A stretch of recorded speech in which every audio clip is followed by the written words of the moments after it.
اکثر لوگ اس وہم کے اندر مبتلا ہوتے ہیں کہ ہمارے اوپر کسی نے جادو کر دیا ہے، کالا علم کر دیا ہے، ہمارا دل نہیں کرتا کہ ہم کام پر جائیں، ہمارا دل نہیں کرتا کہ ہم کاروبار کریں۔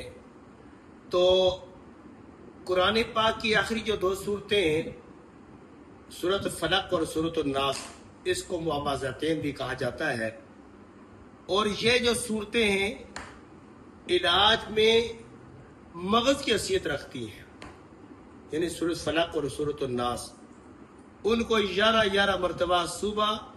اور شام پڑھ کر اپنے ہاتھوں پر پھونک کر پورے جسم پر پھیر دیا جائے اور بچوں پر دم کر دیا جائے۔ اللہ کے فضل کرم سے اللہ تبارک و تعالیٰ ان آیات کی وجہ سے اس کو شفا دے دے گا۔ نبی کریم صلی اللہ علیہ وسلم کو جب آپ پر سحر ہو گیا تو آپ علیہ الصلوۃ والسلام کو انہی صورتوں کی وجہ سے اللہ نے شفا عطا فرمائی تھی۔ یقین کامل کے ساتھ ان صورتوں کو پڑھے گا، اللہ تبارک